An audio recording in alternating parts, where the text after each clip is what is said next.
This is my sample course. It doesn't have any real data in it. It's got a little bit of everything. And you'll see I have this Panopto icon on my toolbar. The first thing you need to do, because you won't have the Panopto icon on your toolbar in all likelihood, is go to Site Info and manage the tools and pick Panopto from the very bottom list under external tools. So you'll need to check that off, hit continue, and hit finish. That'll put Panopto in the sidebar of your course. I'm going to cancel because it's already in my course. Once you've done that, you can move it up to whatever position you want using the tool order feature, or you can leave it at the bottom so it's out of the view of the students until you really have it up and working. All you need to do is to click on it. It should open in a new window for you, and you'll see, I'll skip for now, it'll ask you to configure your help menu. If you want to do that the first time, you don't have to do anything with it. But what you should see is your name over here. You are logged in as you. Panopto is based on a single sign-on, the same one you use for AU Direct and Sakai and everything else. In your home folder, this is the main part of your Google Drive. It has everything you've built and everything that's been shared with you. In My folder, you'll have a My folder. This is your personal folder, which is yours across all of the courses that you have. And you can break them down into things you've subscribed to, things that have been shared with you, or just everything you have access to. Now, keep in mind, I'm an admin, so I'm going to have access to more things than you are. But what you're going to want to do, you will be by default in your Sakai course. So my Sakai course is called Clean Sample Course. So you have both a course folder for each course you own that you have Panopto turned on in, and you have My folder. All right. Things that are in your course folder are things that everybody in your course can see. Nobody can see anything in your My folder unless you have shared access with them. So if you're working on something, you don't know how you're going to use it yet, and it gets stored in My folder, then it's private and people can't see it. But if you have anything in your course folder that'll be named the exact same thing as your course, everybody in your course should be able to view that by default, and you will be a creator by default, so you can edit it. When you come in, this will be blank, and you'll just have this create button, and there's three main ways that you can put something into Panopto. First, you could download the Panopto recording tool onto your desktop. If you have a slow internet, recording on your desktop and then putting it into your Panopto folder means that your internet doesn't mess about with slowing down your video or anything like that.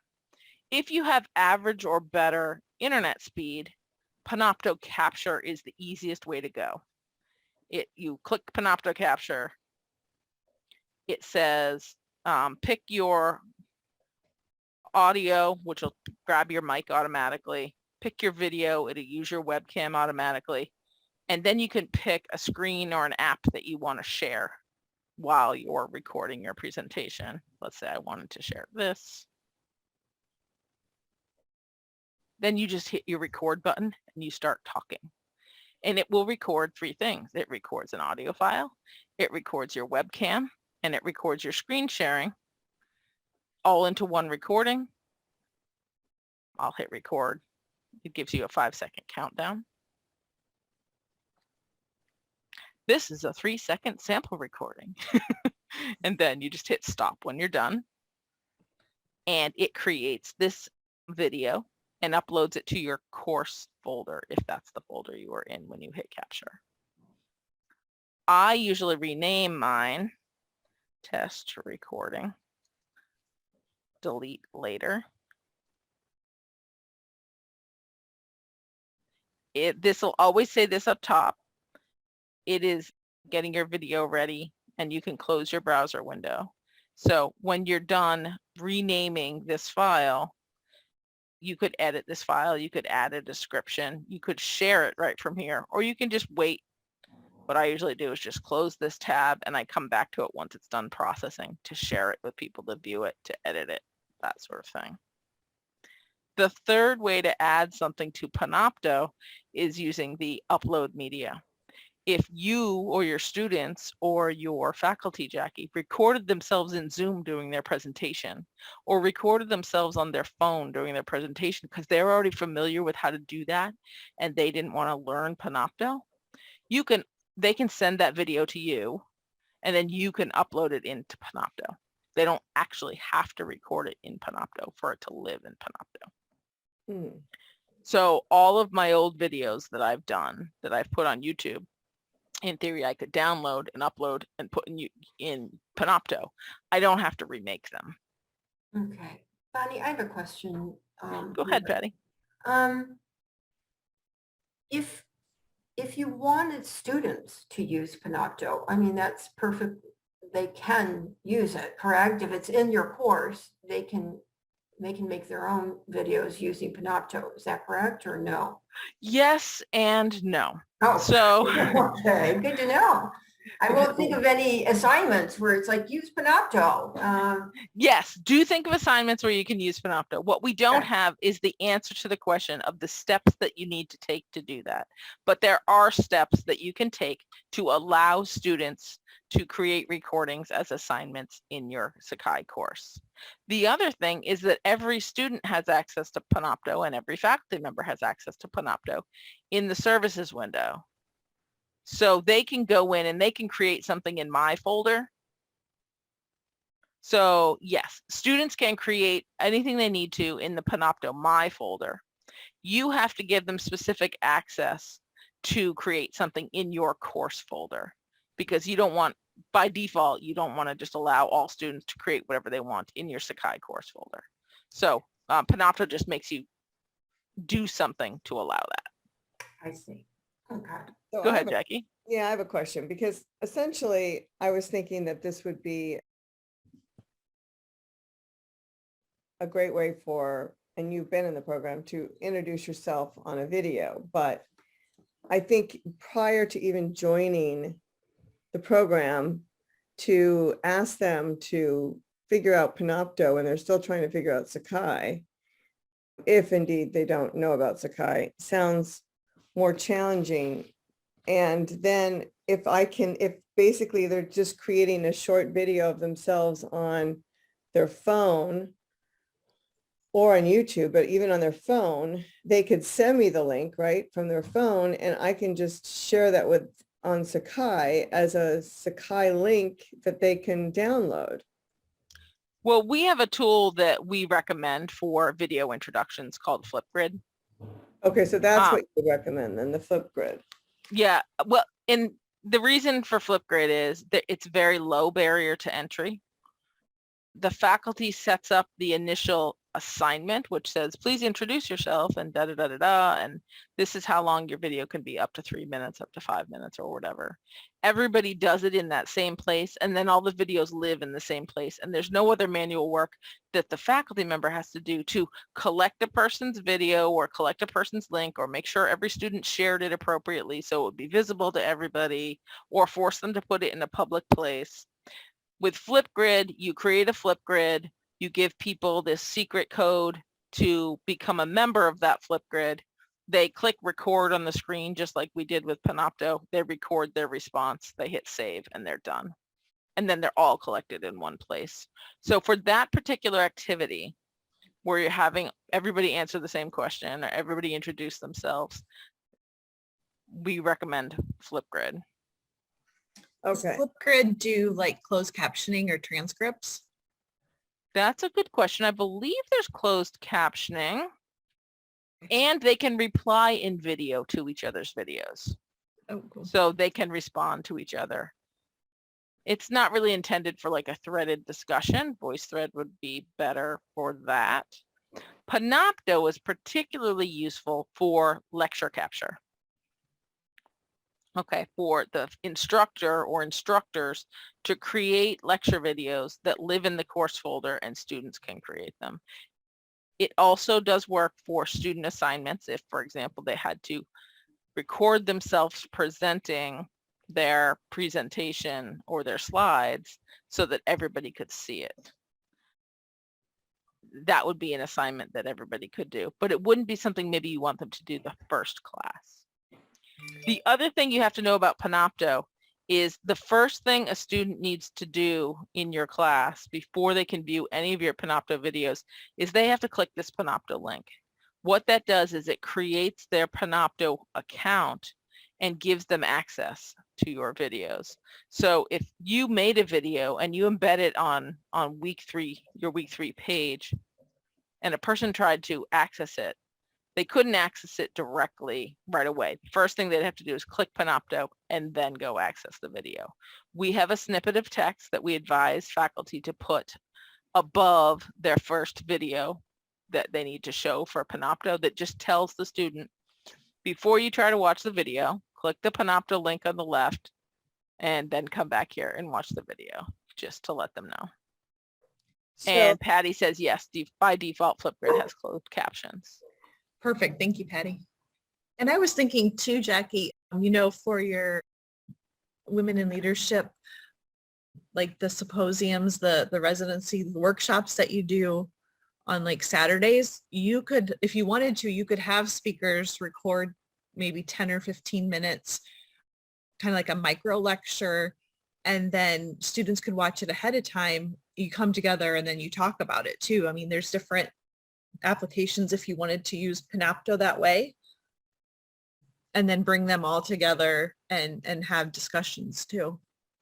okay. Yeah. That might be beneficial for example, if a particular faculty member, for example, we had 2 faculty members have deaths in the family and could not come. Yeah, right. So they could have done maybe a part of a lecture that got us going, and then we followed up with it so that they could kind of frame it or added videos that could be embedded into the conversation versus I had an old recording that we created a little short video out of the past recording. Sure. Right. Yeah. Or you end class early and you say, so-and-so is going to post their video. Please watch it before our next class. Yeah, the thing about Panopto is it goes with you. Anywhere you have an internet connection that you can get into your Sakai site on anybody's computer, you can jump into Panopto, record a lecture. It lives there. You do need it to have at least a microphone. You don't have to have your webcam showing. But they could just jump onto, their brother's computer at their brother's house, log into their Sakai course, jump on Panopto. They don't have to install software on their computer. And so the benefit of Panopto there is it's right in your course and you don't need to go out to it. And you don't have to install extra things on your hardware. If they don't have time with you before you're asking them to do this, Flipgrid, I think, is an easier lift to get into that first time. The other thing about Panopto that's really useful is that for any of these videos, it allows you to edit your video. So you can trim off the beginning if you messed up in the beginning. You can trim out a section in the middle where you said, no, I need to make this shorter. I'm just going to cut that section. You can trim off parts in the end. There is a section here for, you can't see it in the editing mode, but it's discussion. People can type a discussion back and forth about a video. So they can go back and forth. You can add a quiz to different parts of your video that make them answer a question before they can move on to the next part of the video. So instead of editing this video, let me jump back here. If I jump into the playback window, you can see, and I'm going to just pause it. All right, so if we were in the playback window, you now have this discussions tab where you can have a discussion going. They can discuss the video and reply to each other and things like that. So it has that built-in feature right there. Also, the captions are automatically added on to the videos. You don't have to do anything with that you might have to do if you did it in Zoom separately. You can set bookmarks about important points in the video so people can jump to a certain section. You can add notes about the video. And then the contents will show you where the bookmarks are, where the quizzes are, that sort of thing within the video. So there's a quiz here at 5 minutes and 33 seconds that students have to take or can So take. Panopto is really excellent for asynchronous, synchronous, and hybrid, really the course modules, which is what I think helpful for me to share. And are you going to have trainings, specific trainings that will be like links that maybe you could provide me when you have them that I could share? That as soon as we get the training in order and available, we will have all that training offered either live or recorded so people can watch it.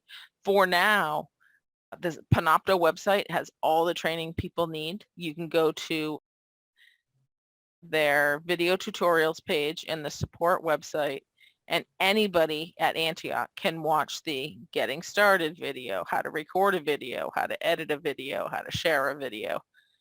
All of these trainings built by Panopto are already available.